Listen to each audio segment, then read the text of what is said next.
Maruveer tegeleb erinevate virtuaalreaalsuselamuste loomisega. Nendeks võivad olla näiteks erinevad VR-mängud, aga võivad olla ka erinevatele valdkondadele välja töötatud elamused, kas siis haridusele, turismile, erinevatele tööstussektoritele. Neid variante on hästi palju. Meie peamisteks välisturgudeks on seni olnud peamiselt erinevad Euroopa riigid, kus me oleme erinevaid kliendiprojekte teostanud. Kui me räägime VR-mängu müümisest, siis sisuliselt on meie turuks globaalne turg, sest need platvormid, mille kaudu mängu müüakse, on kättesaadavad ülemaailmselt ja kõikides riikides. Me taotlesime toetust 2018. aastal ja see kogu projekt oli suunatud eksporditegevuste arendamisele. Maruveer on asutamisest alates otsinud oma toodet, midagi, mida saaks välisturgudele müüa. Sellel ajal, kui me selle projekti ellu viisime, siis oli meil fookuses teletornidele suunatud toote müümine. Ja kuna me tahtsimegi minna selle tootega välisturule, siis EAS-i toetus neid tegevusi võimaldaski ellu viia. Toetuse taotlemiseks pidime me hästi põhjalikult planeerima oma järgmiste aastate äritegevuse. Selle raames koostasime päris põhjaliku analüüsi ja kirjelduse selle toote kohta.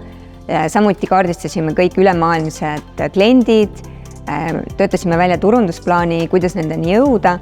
Kõik see terviklik lähenemine ja järgnevate aastate plaan oli hästi põhjalikult välja mõeldud. Samal ajal viisime me Eestis läbi ka pilootprojekti, kus me Tallinna teletornile lõime virtuaalreaalsuselamuse lend ümber teletorni. Ja see oli sama kontseptsioon, mida me tahtsimegi müüa siis välisturgudel. Me saime projekti tegevusi alustada ja siis, kui Covid tuli, siis meie jaoks see tähendas tegelikult täielikult valdkonna seisakut, sest kõik turismiettevõtted, ehk siis meie kliendid, kellele meie toode oli suunatud, olid kas kinni või siis ei plaaninud lähiajal teha mingisuguseid investeeringuid. Ehk siis kõik meie äriplaan ja ekspordiplaan oli vaja täiesti ringi mõelda, sest see turg lihtsalt ühe päevaga sisuliselt kadus ära. Me keskendusimegi kõigepealt siseturule, jätkasime oma tavapärast kliendiprojektide elluviimist, aga samal ajal me saime aru, et meil on vaja arendada ka oma toodet ja siis me alustasimegi tegelikult juba ettevalmistusi oma virtuaalreaalsusmängu arendamiseks. You woke up the single survivor of a shipwreck. Eks on loomulik, et püütakse võimalikult kaua ikkagi plaanist kinni hoida ja ikkagi kas siis modifitseeritud või vähendatud või kuidagi teistmoodi kujul neid tegevusi ellu viia. Aga meie puhul ka, et ühel hetkel, kui see Covid lihtsalt nii pikalt jätkus, siis me saime aru, et me peame tegema suuremad muudatused, et see konkreetne valdkond ei taastu nii kiiresti ja meil on vaja ettevõttes teha muudatused, mis tagaksid ikkagi ettevõtte äritegevuse jätkumise. Väikestele ettevõtetele on välisturud alati hästi atraktiivsed.